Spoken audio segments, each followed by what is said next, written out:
Встречаешь человека, достаточно молодого, а он уже потерял интерес к жизни, и никак не удается его заинтересовать никакой новой идеей. Так бывает на работе с сотрудниками, а что еще хуже, в некоторых семьях подростки в 14-15 лет уже находятся в таком состоянии. Родители сильно беспокоятся по этому поводу и переживают за будущее своих детей. Вы на канале Фамильон, я Култышев Сергей, и в этом видео я расскажу вам причины такого состояния, как люди в него попадают и что нужно сделать, чтобы вернуть человеку интерес к жизни. А если вы захотите стать специалистом в этом вопросе и возвращать людям желание жить и работать, то обязательно смотрите это видео до конца, так как вы больше об этом нигде не узнаете. Это может стать вашей новой профессией.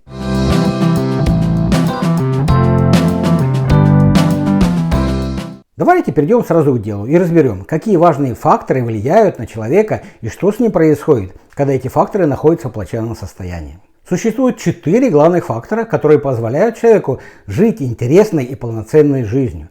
Это такие факторы, как интерес, общение, контроль и помощь. Чтобы человек имел большой интерес к жизни, он должен быть способен легко общаться практически на любую тему с другими людьми.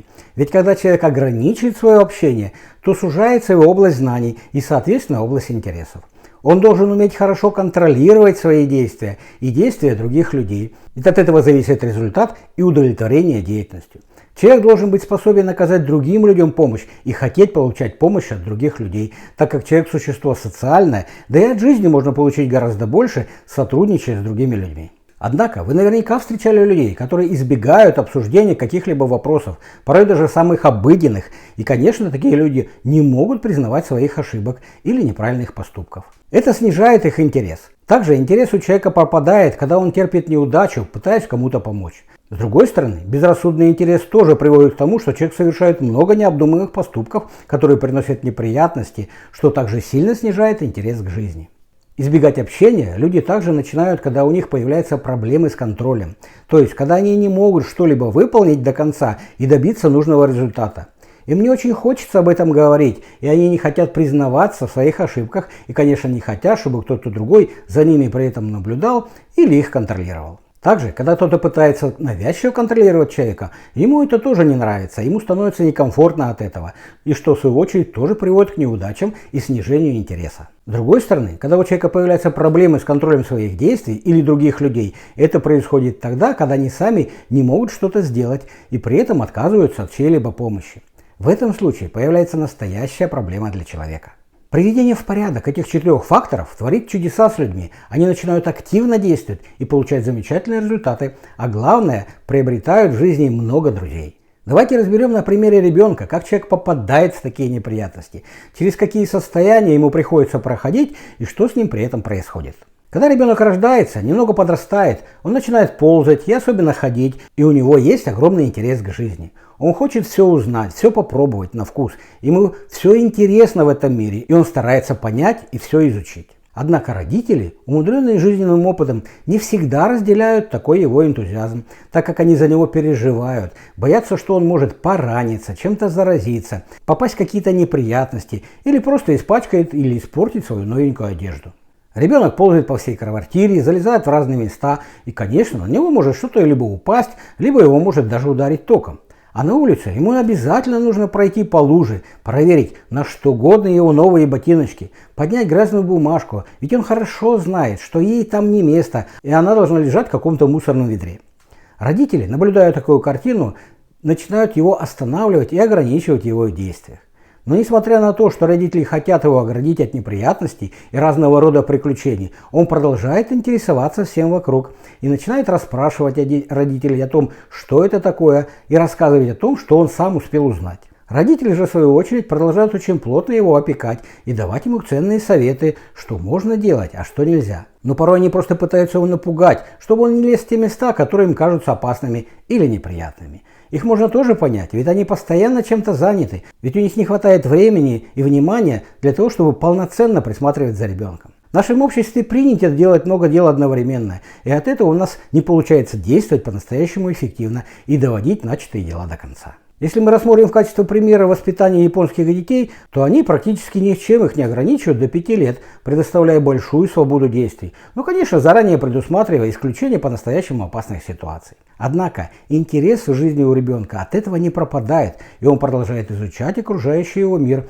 но уже перестает рассказывать об этом родителям или что-либо спрашивать, так как опять может получить нарекания или нравоучения, и это ему, конечно, не нравится. Так он постепенно перестает общаться с ними на некоторые темы и становится скрытным. Но без общения человек не может эффективно выживать, так как общение – это очень важный фактор жизни человека. С помощью общения мы обмениваемся идеями, находим нужные решения, да и с помощью общения создаются различные группы, так как коллективно можно добиться гораздо больших результатов в жизни и деятельности. Однако родители, видя такую картину, начинают больше следить за ребенком, за тем, что он делает и в какие неприятности он может попасть. Они стараются вовремя его остановить, осуществляя тайный контроль за ним, и когда обнаруживают, что он опять делает то, что ему запрещали, то начинают его наказывать за непослушание. Так ребенок начинает понимать, что его контролируют, и когда это происходит, то это всегда заканчивается для него плохо, и теперь у него появляется устойчивое убеждение, что контроль – это плохо. Однако, если мы не будем контролировать наши действия или действия других людей, то мы быстро будем попадать в неприятные ситуации. Что произойдет, например, если мы забудем выключить утюг или чайник? Думаю, для вас всех результат будет очевиден. Но ребенок продолжает жить своей жизнью. Он подрастает и теперь не только не общается с родителями на многие темы, но и действует достаточно скрытно, чтобы избежать с их стороны навязчивого контроля и неприятностей. И вот один прекрасный момент, он приходит домой, расстроенный, и, конечно, ничего об этом рассказывать не собирается родителям. Но мама, видя такое состояние, пытается выяснить, что произошло. Он всеми силами пытается скрыть от нее то, в какую неприятность он попал, но она продолжает настаивать, прибегая к различным уловкам, уговаривая его и проявляя сочувствие, говорит, что она живет только ради него и хочет ему всеми силами помочь. И в какой-то момент он не выдерживает, поверив в то, что она действительно расспрашивает ее с целью, чтобы ему помочь, и начинает верить в ее помощь. Он рассказывает ей о происшествии, и когда она узнает об этом, что случилось, и вспоминает, что она много раз предупреждала, чтобы он так не поступал, она не выдерживает и, забывая об обещанной помощи, опять выливает на него поток порицаний или возмущений, что он непослушный ребенок и никакие нравоучения на него не действуют. И таким образом мама, не понимая сама происходящего, убивает последнюю веру ребенка в то, что помощь возможна. Ведь она обещала ему помочь, а вместо этого он опять получил наказание. Теперь он окончательно убедился в том, что помощи ожидать ни от кого не стоит. И что если кто-то обещает помощь, то всегда получишь неприятность. Ведь так поступают даже самые близкие люди. Так и в обыденной взрослой жизни мы можем наблюдать подобную картину, когда, например, контролирующие органы обещают бизнесу помощь, а сами всеми силами стараются принести ему неприятности, чтобы потом за его же деньги его от них ограждать. Так мы получаем человека, у которого нет интереса к жизни, который не доверяет людям и по большей мере не хочет с ними общаться, не может сам и не позволяет другим контролировать его и не принимает помощь. А ведь без этих факторов жизнь становится невыносимой и скучной. Так что же можно сделать, чтобы помочь человеку вернуть ему веру в людей и интерес к жизни? Для этого необходимо провести человека по этим 4 факторам в обратном направлении и вернуть ему понимание их важности и способность ими пользоваться. Итак, инструкция по возвращению интереса к жизни. Первое. Сначала необходимо рассмотреть фактор помощи. Его можно рассматривать с 4 разных сторон. Первая сторона. Человек помогает кому-то, и у него получается помочь. Второе. Ему кто-то помогает, и тоже получается помочь. Третье. Человек помогает, и помощь не удается. И четвертое. Ему помогает, и помощь не удается. Вам нужно задавать человеку вопросы в отношении этих 4 факторов, но начать нужно в той последовательности, которую мы здесь рассмотрели. Ведь самый нижний уровень этого состояния – это когда человек еще может кому-то помогать. Он может помощь сам не принимать, но помогать другим людям он еще в состоянии. Ведь если он чувствует, что больше никому не может помочь, то фактически его жизнь закончена, так как он начинает понимать, что больше никому не нужен. Итак, вы можете начать с человеком разговор, задавая ему следующие вопросы. Считаете ли вы, что вам можно помочь? И не важно, что он вам дальше ответит. Вы можете его спросить, кому вы не помогли, или кому вы не смогли помочь, или чему. Или вы видели, что кто-то кому-то не смог помочь. Вы просто продолжаете и продолжаете задавать эти подобные вопросы, пока человек сам не перейдет к вопросу контроля, или ему не станет легче, и у него появится приятное настроение. Он может вам сказать, что он понял, что помощь существует, и она необходима людям. Ведь он дошел уже до такого состояния, что он не верил в помощь людей, а теперь ему вернули эту веру. Значит, первый шаг вы выполнили отлично. Второе. После этого вы переходите ко второму фактору – контролю. И вам нужно так же, как и в отношении помощи, задавать вопросы по 4 таким же направлениям. Когда он что-то хорошо контролировал, когда контроль не удался, когда его хорошо контролировали или когда его плохо контролировали. Чтобы разговор ваш был естественным и логичным, вы в качестве перехода можете задать следующий вопрос. Был ли случай, когда плохой контроль привел к неоказанию помощи? А дальше переходите к вопросам. Было ли так, что когда вы что-то плохо контролировали? Или было ли так, что вас плохо контролировали? Или было ли так, что вас контролировали хорошо? Или было ли так, что вы кого-то хорошо контролировали? На человека очень болезненно влияет контроль, когда его плохо контролируют, и он после этого попадает в неприятности.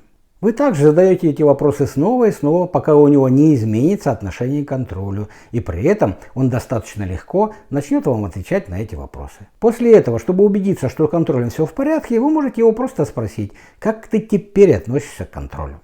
В итоге к нему должно прийти осознание, что контроль нужен, и это полезная штука, и что без контроля невозможно получать хорошие результаты. Третье. Теперь вы переходите к фактору общения. И мы уже говорили, что человек перестает общаться, когда что-то сделал плохое и не хочет об этом, чтобы узнали другие люди. Плохой поступок – это результат неправильного расчета усилий. Он может заставить человека согласиться со скрытым контролем или даже с подавлением. После того, как человек что-то сделал плохо, он начинает страдать и отгораживается от этого, и ограничивает свое общение с другими людьми или начинает их критиковать. Но когда человек рассказывает вам о своем плохом поступке, это приносит ему значительное облегчение и желание общаться на эту тему. На этом шаге очень важно, чтобы человек вам начал рассказывать о тех вещах, о которых он раньше не хотел говорить. Вы можете задать ему такие вопросы. Вы только что говорили о плохом контроле. А кому он принес вред?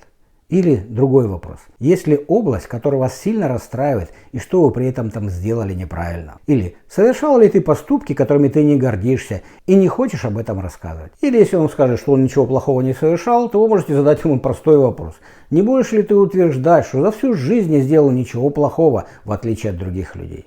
Вы просто продолжаете и продолжаете задавать такие вопросы, пока человек не повеселеет или не начнет говорить об этом с легкостью. Так вы восстановите у человека способность общаться на разные темы и признавать свои ошибки. Ведь только когда человек их признает, то ошибки можно исправить, а иначе он будет продолжать считать, что в них виновен кто-то другой. Четвертое. И теперь после хорошей проработки этих вопросов вы можете переходить к вопросу интереса. У человека появляется интерес к тому, что он раньше занимался, но у него могут возникнуть проблемы с уверенностью, что у него это может снова получиться, или восстановится желание попробовать это снова после прошлых неудач. Человеку нужно вернуть состояние, когда он может опять что-то создавать.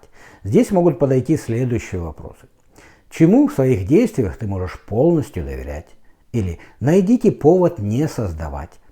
Например, рисовать. Человек, может быть, раньше рисовал, но теперь у него не получается. Если человек потерпел неудачу в этом. Если человек постоянно попадает в какие-то неприятности, связанные с определенной деятельностью, то его можно спросить, найдите повод или причину попадать в эти неприятности или несчастные случаи. Или даже, может быть, наиболее жесткий вопрос, есть ли причина умереть. Эти вопросы выключают в разуме человека решение терпеть неудачи и возвращают желание снова начать действовать. Используя эти данные, вы можете изменить любого из своих знакомых. Повозитесь с этим немного, попрактикуйтесь, и вы сможете стать настоящим экспертом по приведению людей в хорошее состояние. Это может быть даже стать вашей новой профессией. А проделывая эту процедуру снова и снова, вы будете приобретать все больше и больше друзей в своей жизни. Ну и как обычно, не жалейте лайков, пишите, что вы об этом всем думаете, подписывайтесь на мой канал и желаю всем процветания и преуспевания.